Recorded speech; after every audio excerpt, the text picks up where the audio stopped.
My name is Helen Cross. I'm 57 years old, and last night my daughter watched her husband point at the door and tell me I was one more mouth to feed. I took 2 suitcases, closed them without crying, and left before anyone changed their mind, and decided to make it uglier. By the time the streetlights came on, I had learned a lesson that should come with motherhood, widowhood, and any other hood you hope never to wear.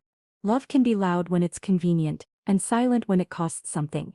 When my husband Thomas died last winter, the house we'd kept together suddenly felt like a train station after the last departure. Too big, too quiet, too full of echoes that didn't belong to me. My daughter Lydia called every night for a month. "Stay with us a while, Mom, please. I'll sleep better knowing you're not rattling around in that house alone." I resisted. No one wants to be that parent who moves in and rearranges someone else's cupboards with grief-stiff hands. But when the pipes burst in a hard freeze and the insurance adjuster muttered about delays, I packed the essentials and took a cab to their apartment across town. The first week, Lydia made tea like we used to when she was small and sleepless, pouring from the pot high enough to make a ribbon of steam. We sat at their little kitchen island, feet on the rungs, talking about everything but the one thing we both missed. Mark came home late the first few nights, shedding his jacket and charm like a man dropping coins. "Mrs. Cross," he said, kissing the air by my cheek. "Glad you're here, make yourself at home." He was polite, the way people are polite when company is watching. He brought me a throw blanket for the couch. He asked if the guest towels were soft enough. On the third morning when he found a film of steam on the bathroom mirror, he chuckled, pointed and said, "Hot showers cost, you know." I laughed and said, "I'll make the next one quick." I told myself it was nothing. Grief makes you defensive. Maybe I was reading edges where there were none. Little things piled up, the way snow piles when you swear you just cleared the path. I labeled my groceries with a blue pen because I didn't want to mix theirs with mine. I folded my laundry right away because I didn't want to use the machine longer than necessary. Still, I'd find my yogurt pushed to the back of the fridge, my sweater moved off the chair, my pill organizer shoved into a high cabinet as if the sight of it offended the room. "It's just tidying," Lydia said when I asked, but her eyes didn't linger long on mine, and that told me more than her voice did. One Thursday, Mark stood at the recycling bin, studying the schedule on the magnet. "Different pickup this week," he said without looking up. "We've got a lot more cardboard now." He smiled at the stack of saved delivery boxes, and then at me. "I suppose that happens when there are 3 instead of 2. I went to answer, but he was already out the door. The smile still on his face, the door's soft click sounding like manners trying to muffle meaning. I tried to help. I polished the stainless steel appliances until they were mirror bright. I wiped the slatted blinds one by one. I cooked meals and left the leftovers labeled for later. The more I did, the more visible my doing became. And somehow that visibility became the problem. "You don't have to fuss," Lydia said, and I couldn't tell whether she was thanking or warning me. A week later she asked if I could leave the dishwasher for the evening because Mark has a system. If someone had told me I'd be learning a new system for forks at this stage of my life, I would have laughed. I did not laugh. The first outright comment arrived like a gust through a cracked window. Sunday night we were eating roast chicken I'd made, a comforting recipe, thyme and lemon and the kind of heat that lives in the house for hours after, and Mark said, "You know what I read? The average adult eats 20% more when they dine in groups. Funny, right?" He forked the breast, then glanced at Lydia. "You don't think about it, but expenses add up." I put my fork down, drank water and thought about how much I had spent not to be the woman who talks back at dinner. I told myself it would get easier when I found a part-time job or when the insurance check came, and I could repair the house and go home. But the check stalled. Paperwork has a way of mating with itself and breeding more paperwork, and even though my resume was full of steady work and steady hands, no one was hiring a widow who smelled like bleach and resilience. The argument had no single spark, it was built by the kindling of 100 small cuts. Tuesday night Mark mentioned the gas bill while the pot simmered, then the electricity while the kettle boiled, then the rent when we cleared plates. "Rent," I repeated, not because I didn't understand, but because the word felt strange pointed at me in my daughter's kitchen. He said it lightly, like a joke practiced a few times in his head. "You're using a room, if you can contribute, great. If not," he let it hang. The silence that followed was not mine to fill. Lydia traced a circle on the table with one finger. She said nothing. "Give me a number," I said, keeping my voice steady. He did. It was not a number, It was a dare. It would swallow my small savings in 2 months. My face must have told the math because his shoulders lifted, a shrug that said the market is the market, and what can anyone do? We're all adults here, he added, and those words were so ridiculous that I wanted to laugh again. Instead, I took a breath and told him I would think on it. I called the bank the next morning and asked about a short-term loan against the stalled insurance claim. We can do that, the woman said, voice friendly, computer keys chattering. Then, oh, I'm sorry, there's a flag on the account. It looks like the adjuster requested additional documentation. A pause. A lot of it. I sat on a bench outside the branch and watched a delivery truck reverse into the alley with patient beeps. I could see where this was going. Houses are made of lumber and nails. Leaves are made of calendars and money. Both can topple. 2 nights later, it toppled. We were eating takeout because I had been out all day chasing forms, filling them, finding new forms to go with them. The sesame noodles were too sweet. The spring rolls had cooled. The kitchen felt like a stage with bad lighting. Mark took a sip of beer and said too casually, "We need to talk." My chest did the small animal flutter you get when someone says the words that change your life. He began with a list. The bill went up, the laundry machine worked harder, the water heater ran wronger, the cupboards were rearranged, the routines disrupted. He spoke in the plural as if Lydia and he were a single organism that felt and thought together. When he paused, Lydia looked at her hands. He finished with a line that sounded practiced in a mirror. "We can't keep carrying an extra mouth." The chair scraped as I stood. I remember thinking how loud the sound was on the tile.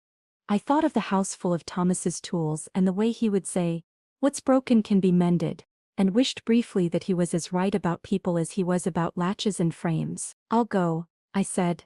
"I won't stay where I'm not wanted." Lydia made a small sound, half word, half apology, and then swallowed it. I went to the guest room and pulled the suitcases out from under the bed. 8 minutes.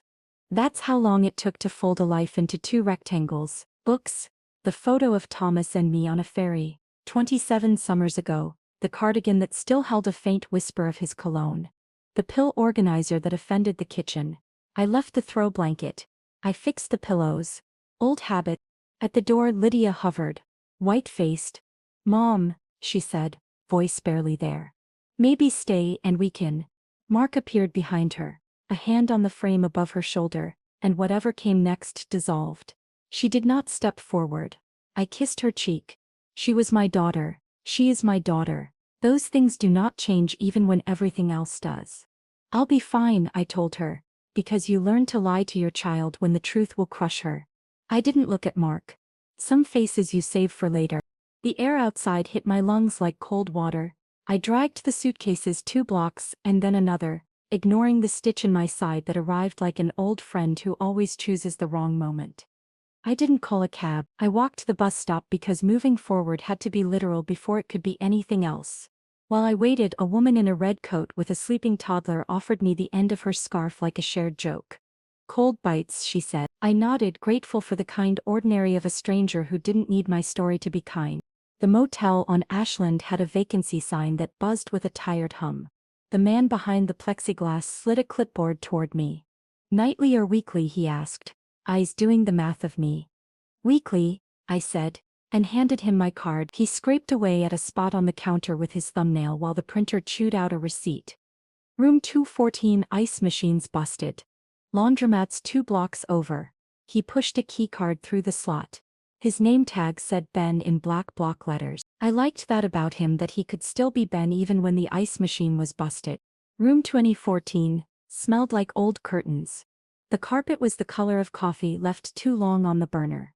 The lampshade listed to one side like a ship. I locked the door, tugged twice. I put my suitcases on the bedspread and sat between them because sitting in the middle of what you still own feels like a way to keep it. I listened. Pipes groaned. Somewhere a TV laughed. Outside, a siren made a decision to be somewhere else. I didn't sleep. I watched the ceiling as if it might offer subtitles. At 3, a door down the hall opened and closed, and opened again. At 4, my phone lit with an email from the adjuster asking for a notarized statement of something I had already sworn to twice. At 5, the radiator clanked in a rhythm that felt like an old joke told by a friend. "You can't stop loving." Morning brought coffee that tasted like bravado and a determination that felt like a muscle I had forgotten how to flex. I walked to the grocery store and bought apples, crackers, peanut butter, a packet of tea, a bar of soap that promised to smell like lemons and almost did. I made the bed as if someone would inspect it, arranged my things like a person planning to stay a while without ever saying the words stay out loud. I took inventory of money, time and pride. Money not enough, but enough to breathe today. Time suddenly all mine, and somehow smaller because of it. Pride cracked, not broken. A glueable thing. I told myself I would find something. Tempo work, overnight shelf stocking, anything steady enough to carry me until my house became mine again. I looked at the suitcases and felt a stubbornness rise like a heat. Mark may have named me an expense, but I had been a ledger of solutions my whole life. By afternoon the room had started to feel like a place that would keep a person alive. I washed the thin mugs in hot water until they squeaked. I took a shower that ended before the mirror could fog. I set my slippers by the bed and laughed at myself because ritual's a poor man's armor, and a rich man's too. When the sun slipped down behind the brick across the way, I realized I had avoided one corner of the bed. The one where the smaller suitcase sat. The one with the old leather handle that used to belong to my mother. The corner held a history I had not opened in years. After she died, I boxed her things, promising to sort them when the grief thinned. It never thinned enough to choose between throwing away and keeping, so I kept almost everything and threw away almost nothing. The suitcase had traveled house to house with me like an extra heart. If there was ever a time to open it, it was this one. The hour after humiliation, the hour before you decide who you'll be tomorrow. The zipper rasped like someone whispering hush. Inside lay the relics of a woman who kept her life neat, even when it wasn't. A rosary with a missing bead, a scarf with the faintest perfume of violets. A stack of letters bound with ribbon turned gray with years. Beneath the letters wrapped in plain tissue was a small book the color of tarnished honey. A diary. My mother's handwriting on the first page, Helen Cross, 1964. My mouth said her name without meaning to. You do that when you're alone. You call who you miss into the room like sound could be a rope. I sat on the edge of the bed and stroked the cover as if the book were a cat I didn't want to startle. I hadn't known she kept a diary. Or maybe I had known and forgotten because sometimes memory protects you from its own teeth. The tissue stuck in places to the leather, and the crackle of it as I peeled it back felt like fire too close to paper.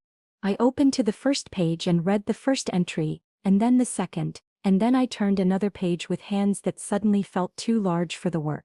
At the top of a page dated June 12, 1986, her neat script stumbled. As if the words had weight, I read the first line once, then twice because names do that to you. They arrive like a visitor you recognize and yet never expected to see. She had written, I saw Richard today. I didn't breathe for a moment.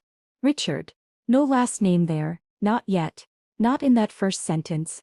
But the way my pulse hurried told me I already understood that this would be the kind of name that changes maps. I traced the letters with a fingertip, feeling the pressure she had used to write them, the way her hand must have hovered before committing them to the page.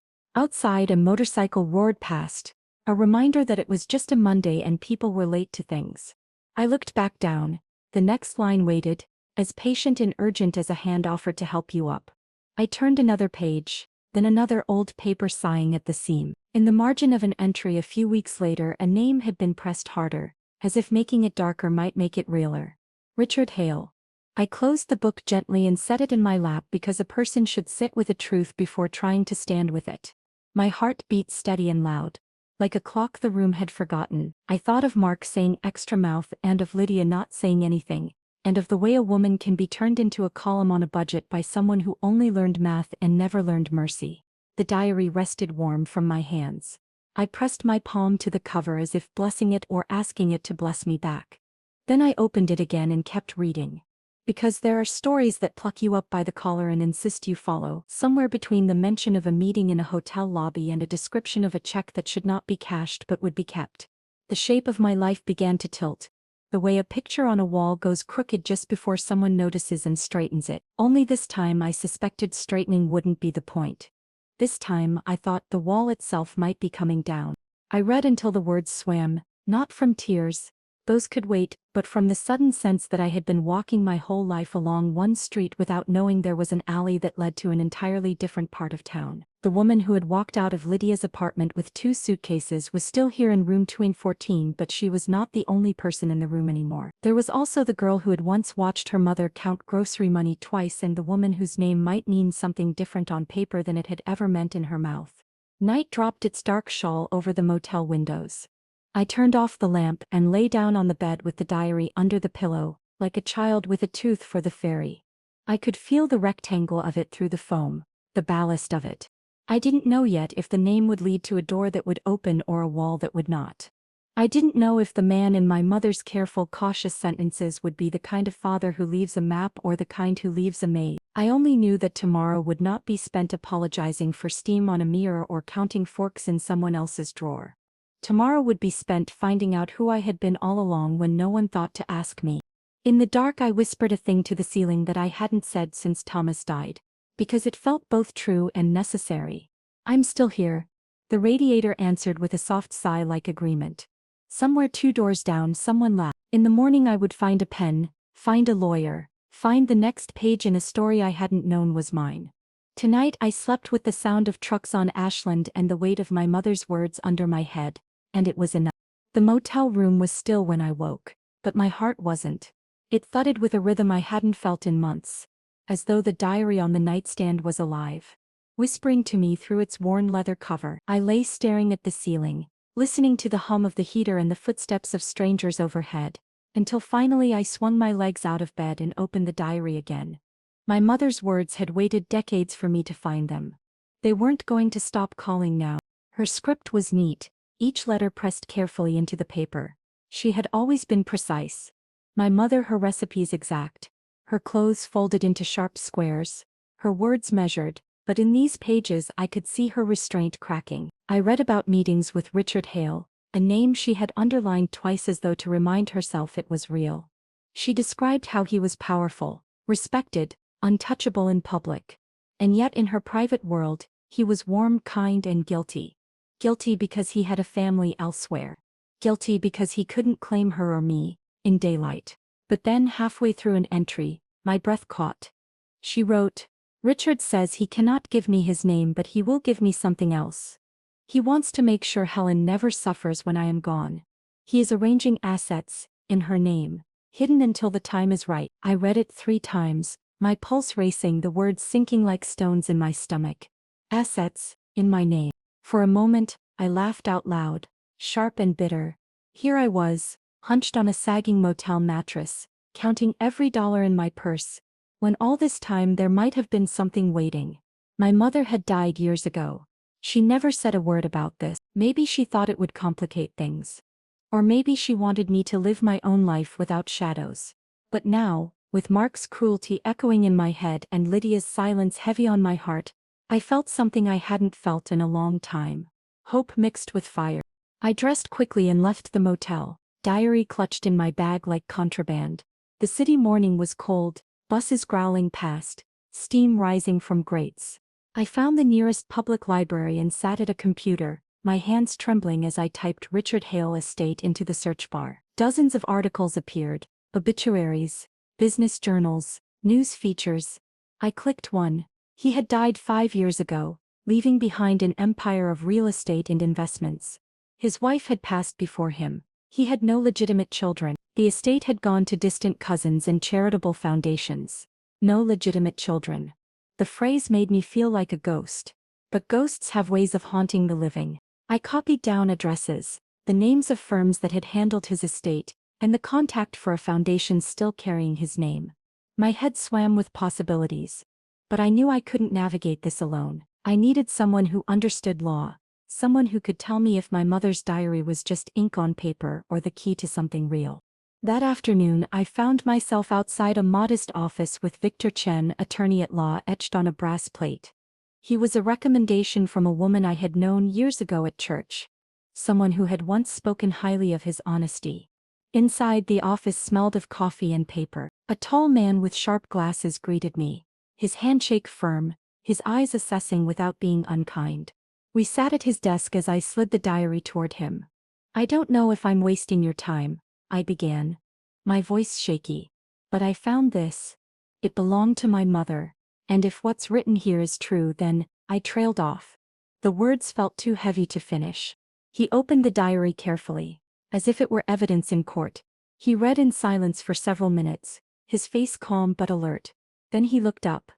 If these entries are genuine, Mrs. Cross, then you may very well have a claim, but we need proof. We need documents, birth records, financial transfers, anything that ties Richard Hale to you or your mother in a way the law can't ignore. Hope surged and faltered in the same breath. Proof.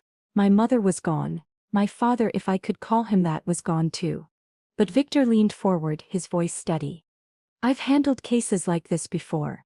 If Richard Hale meant what he wrote here, then there will be a paper trail. Men like him always leave one, even when they try to hide it. For weeks, we worked together. Victor filed requests, dug through archives, interviewed people who had once known Richard. He found letters in storage, financial transfers hidden under vague labels, a birth certificate with Richard listed discreetly as my father. Piece by piece, the puzzle came together until even Victor's sharp skepticism gave way to certainty. One evening he called me into his office. Helen, he said, handing me a folder thick with documents. You are Richard Hale's daughter, and by law you are his heir. The words didn't feel real. I opened the folder, my eyes blurring at the numbers and deeds inside, properties, bank accounts, assets I could barely comprehend. Millions, Victor said, though not as much as the empire Richard had left others. Enough to change my life forever, enough to turn the balance of power in my favor. I walked out of that office with the city glowing around me. And for the first time in months, I didn't feel small. I felt enormous, like the ground beneath me had shifted. But as I stood at a crosswalk, diary clutched against my chest, I thought of Mark's sneer, of Lydia's silence, of the moment I dragged my suitcases into the cold night. And I knew this inheritance wasn't just survival. It wasn't just security. This was my weapon. I didn't want to live in luxury. I wanted justice. I wanted them to see me not as a burden but as the hand they couldn't escape. That night in the motel, I spread the papers across the bed. My new beginning stared back at me in black ink and signatures. I whispered to myself, they threw me out with nothing. They'll regret the day they called me useless. The heater hissed, a neon light flickered outside. My reflection in the window didn't look broken anymore. It looked sharp, alive, and dangerous. I slept with the diary under my pillow again, not as comfort this time, but as a reminder of the truth. I was not powerless. I was not unwanted. I was an heir to something bigger than their contempt. And tomorrow I would begin to learn how to use it. I didn't wake up the next morning as a different woman. The motel room still smelled like old curtains.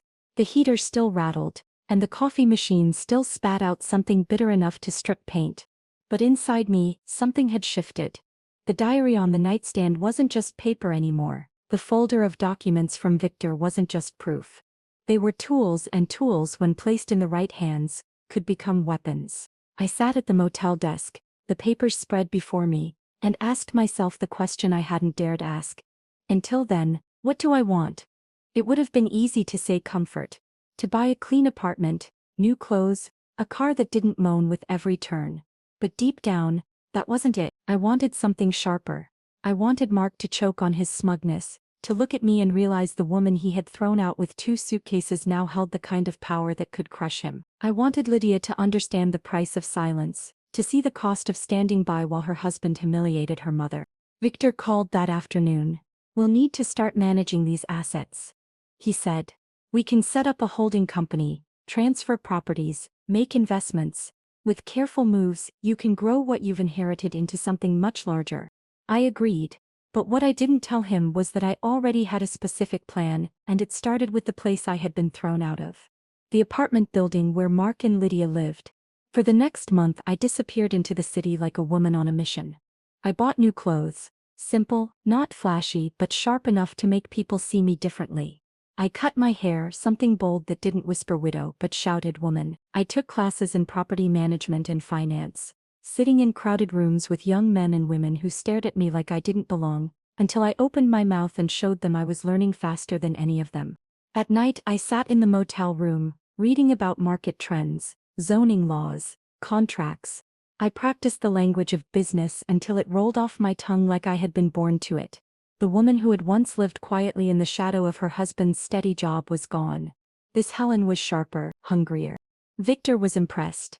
Most people take months to grasp this, he said one evening as we reviewed deeds. You've done it in weeks. I smiled. I've had practice surviving. Victor? Now I'm just learning how to do it with numbers instead of grocery bills. Behind my calm exterior, the plan took shape. Using the inheritance, I set up a company with a name, bland enough to draw no suspicion. Through it, I began purchasing properties. Small at first, run-down apartments, neglected storefronts, but each one taught me something, and each one added weight to my growing empire. And then came the prize. The building where Lydia and Mark lived. It wasn't easy. The owner was stubborn, unwilling to sell at first. But money is a language that speaks louder than pride. When I offered more than market value, the papers were signed within weeks. I stood on the sidewalk one gray afternoon, staring up at the rows of windows. Behind one of them, my daughter and the man who had called me a burden sat, unaware that the ground beneath their feet now belonged to me.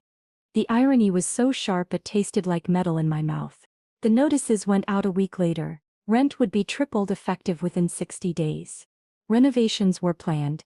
Any tenant unable to meet the new rate could seek alternative housing. My lawyer's letterhead carried the words, "Not mine," but the effect was the same. The building buzzed with panic. Tenants argued in the halls. People stormed the office demanding answers. And in apartment 3C, Mark exploded. Neighbors whispered about it. They said they heard him shouting at Lydia, accusing her of wasting money, of not supporting him, of letting her mother's influence linger even after she was gone. Lydia cried, they said. They saw her leaving with her makeup smudged, her head down. I stayed in the shadows, watching. It wasn't enough yet. It had to build slowly, like a storm gathering force before it struck. But Mark, ever the arrogant fool, played right into my hands. He started lashing out at work. Victor, who kept his ear to the ground, told me whispers of him arriving late, reeking of alcohol, snapping at colleagues. He was unraveling. One evening, as I walked past the building, I saw him standing outside smoking, his jaw tight, his eyes scanning the street. For a moment, our eyes met. I expected him to look through me, the way he always had. But instead, suspicion flickered there. He narrowed his gaze, as if he saw something in me he hadn't before. The next week I noticed him again, this time across the street, pretending to be on his phone while I stepped out of Victor's office. My stomach tightened. Mark was watching me. It became a pattern, a shadow a few steps behind me. A car parked too long near the motel. Once, late at night, I saw him standing across the road from the building, his face half hidden, staring. At first I worried. Then I realized it was perfect. Let him follow. Let him waste his energy chasing suspicions he couldn't prove. I began setting small traps, leaving papers on cafe tables with false names, taking calls in public about properties that weren't real, leading him in circles until his paranoia grew heavier than truth. Neighbors noticed his behavior. Mark's losing it, they whispered. He keeps ranting about conspiracies, about landlords out to get him. Poor Lydia. And Lydia, my daughter. She looked thinner each time I caught sight of her. The silence she had chosen that night when Mark humiliated me now sat on her like a chain. She began calling me, hesitant, her voice small. "Mom, can we talk?" I kept the conversations short, distant. I wasn't ready to forgive. Not yet. One evening Victor looked at me across his desk. "Helen, you're building something remarkable. But I have to ask. This isn't just business for you, is it?" I met his gaze. "No," I said, "this is justice." And as I walked out into the city night, the air sharp with winter, I knew the storm was only beginning. Mark thought he was being hunted by shadows. Soon he would learn the shadow was real, and it had a name. The city felt colder that winter, though maybe it wasn't the weather at all. Maybe it was just the sight of Mark unraveling piece by piece. The building that he and Lydia once treated as their fortress had turned hostile. Every corner filled with whispers, every hallway a reminder that the walls no longer belonged to them. I saw it in the way he carried himself. No longer striding with that smug lift of his chin but hunched, eyes darting, jaw tight as though the air itself mocked him. The rent increase hit harder than I imagined. Mark had always lived above his means, buying suits on credit, driving a leased car he pretended to own, tipping at restaurants like a man with bottomless pockets. But when the letter from the new landlord demanded triple rent, his facade began to crack. He stormed around the apartment shouting at Lydia, accusing her of spending too much, of being careless, of not supporting him. Neighbors told me about the shouting matches that leaked through the walls, about Lydia's muffled sobs afterward. I stayed in the shadows, gathering each piece of his collapse, like beads on a string. Every outburst was a sign my plan was working. Every fight with Lydia was another crack in the foundation of the life he had tried to build on my humiliation. But Mark wasn't just angry. He was paranoid. He followed me more brazenly now, convinced I was hiding something. Once as I stepped out of Victor's office, I saw him across the street pretending to read a newspaper. Another time he followed me into a grocery store, circling the aisles as though the price of apples held the secrets he needed. I let him. I even smiled once when I caught his reflection in a shop window. Let him dig. Let him look. The more he searched, the less he would find, and the less he found, the deeper he would spiral. It didn't take long for his paranoia to spill into the building. One night he confronted the property manager, grabbing him by the collar, demanding to know who the new owner was. Someone filmed it on their phone. The video spread through the tenants within hours. Then leaked online. There he was. Mark, red-faced, eyes wild, shouting about conspiracies and landlords plotting against him. The comments were merciless. They laughed at him, mocked his arrogance, called him unstable. When I watched the clip alone in my motel room, I let out a laugh that surprised me. It wasn't joy exactly, but something close. The man who had thrown me out with nothing was now the one everyone saw as worthless. A fool clawing at shadows. At work things weren't better for him. Victor heard through contacts that Mark had been warned multiple times for arriving late, for snapping at colleagues, for reeking of alcohol in meetings. One day he shouted at his supervisor in front of an entire team. That was the end. He was escorted out, his security badge deactivated before he even reached the elevator. I imagined him walking home that day, shoulders heavy, trying to craft lies for Lydia, excuses that would blame anyone but himself. But lies have a way of running out when reality presses in. The eviction notice came soon after. With his job gone and rent tripled, they had no way to keep up. Lydia tried to reason with him, to cut back, to find smaller places to live. But Mark only grew more bitter, accusing her of betrayal, of siding against him, of being just like me. It was then that Lydia began calling me more often. Her voice was small at first, careful, like she was testing whether I would hang up. "Mom," she said, one night. "I don't know what to do.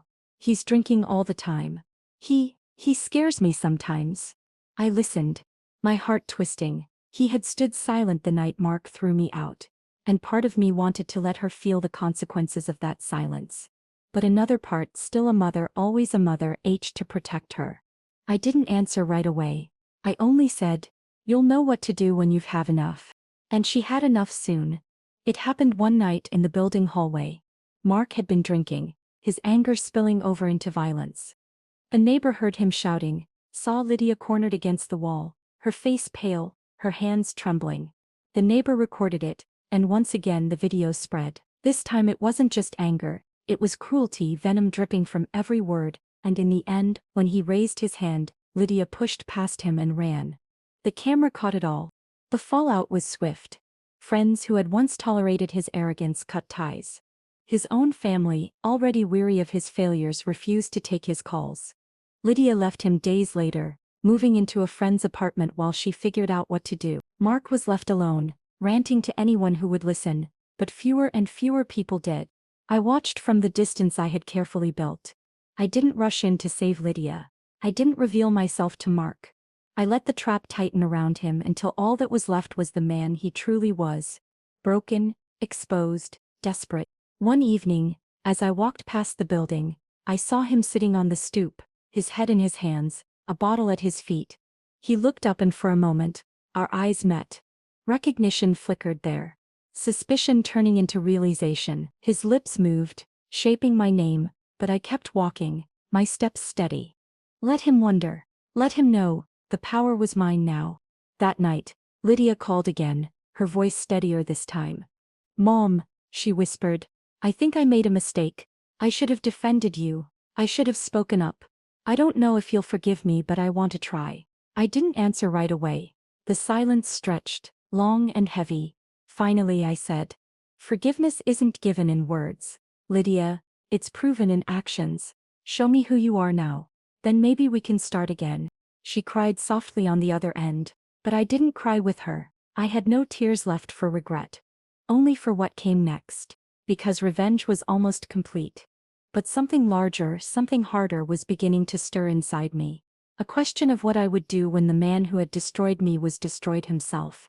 Would I keep crushing him until there was nothing left? Or would I find something greater in the ashes? I didn't know yet.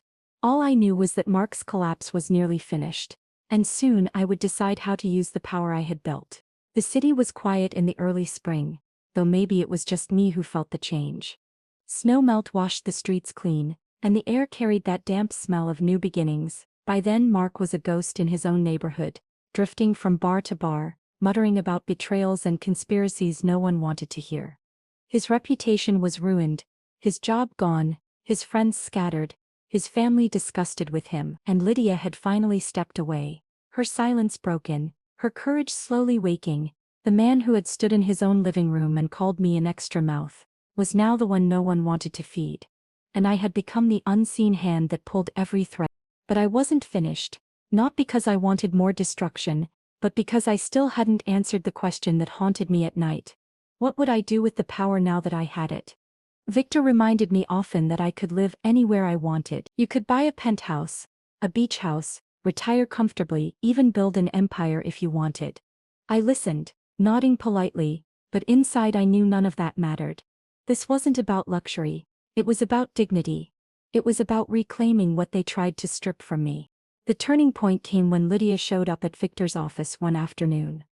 I wasn't expecting her. I was reviewing property reports when she walked in, her face pale, her hands twisting in her lap. She looked smaller than I remembered, but her eyes were different. Less clouded, more desperate for something real. "Mom," she whispered, her voice breaking on the word. I froze. She hadn't called me that in person since the night I left her apartment with my suitcases. Victor excused himself, leaving us in silence. Lydia's words tumbled out. She told me she had filed for divorce, that she had realized how wrong she had been to let Mark dictate her choices, to let him speak cruelty while she stayed silent. "I should have stood up for you," she said, tears filling her eyes. "I was scared of losing him, scared of fighting, scared of everything. And I lost you instead." I wanted to stay cold. I wanted to remind her of the night I stood at her door with 2 suitcases while she let her husband's words crush me. But I couldn't, because in her trembling voice I heard the same girl I raised, the same girl who used to hold my hand when storms rattled the windows. "I can't change what I did," she said. "But I want to try to make it right. If you'll let me." Forgiveness isn't something that arrives like a lightning bolt. It's slower, more cautious, like a bird testing if it's safe to land. I didn't embrace her. I didn't say the words she wanted to hear. I simply nodded. "We'll see," I said.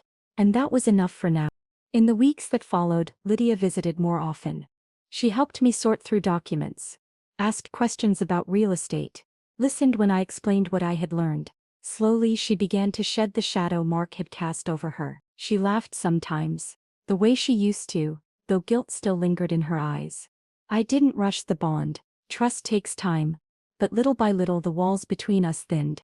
Mark, meanwhile, was collapsing further. He lost the apartment after failing to pay the new rent. I knew the exact day because I watched from across the street as movers carried out his things while he shouted at them to be careful, as if anything he owned was worth saving. He tried staying with friends but none wanted him. He tried calling Lydia, begging, threatening, crying, but she never answered. One night I heard he was arrested for breaking into the building's office. Desperate to find proof of the landlord conspiracy, he spent 2 nights in jail before his family bailed him out, but even they wanted nothing more to do with him after that. I thought I would feel triumphant. I thought I would feel the surge of victory as the man who had humiliated me now sat in the ruins of his own making. But instead I felt done. The revenge was complete. Anything more would just be cruelty for cruelty's sake. I realized I didn't want to be tied to his downfall forever. I wanted something bigger. Something better. So I made a decision. I sold the apartment building. The profit was enormous, enough to secure my future 10 times over. But I didn't keep it all. I donated a large portion to a women's shelter, a place where women like me could go when they were cast out, where they wouldn't have to sleep in motels with broken lamps and thin curtains, where they could rebuild with dignity. I visited the shelter once after the donation, walking through rooms filled with women and children who looked tired but hopeful. One woman squeezed my hand and said, "You don't know what this means to us." And I realized I did know, because I had been one of them. With the rest of the money, I bought a home of my own. Not a mansion, not a penthouse, but a peaceful house by the coast, with wide windows that let the light in and a porch that overlooked the water. The first night I slept there, I opened the windows and let the sea air wash over me. The sound of waves replaced the hum of motel heaters. For the first time in years, I slept without fear, without humiliation, without the weight of someone else's cruelty pressing me down. Lydia visited one weekend, standing on the porch with me, the wind tangling her hair. "It's beautiful, Mom," she said softly. She looked at me, really looked at me, and for the first time I saw the daughter I had raised instead of the wife Mark had molded. She reached for my hand. "Thank you for giving me another chance." I squeezed her hand back. It wasn't full forgiveness yet, but it was the beginning of something new. As for Mark, I heard he passed by the shelter once, staring at the doors, but he didn't go in.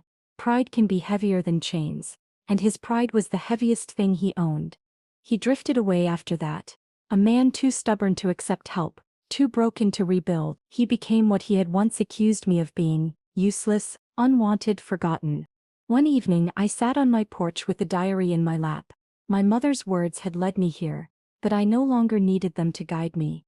I closed the book gently, pressing my hand to the cover as if to thank her for the secret she had kept from me all these years. Then I looked out at the horizon, where the ocean met the sky in a line so steady it felt eternal. "They thought I was an extra mouth," I whispered into the wind. "But I was never a burden. I was the strength they couldn't see." And as the sun set over the water, painting the waves gold, I felt it at last: not revenge, not anger, but peace. The story was no longer about what they had done to me. It was about what I had built from the ruins. My life, my dignity, my freedom. And this time it was mine alone.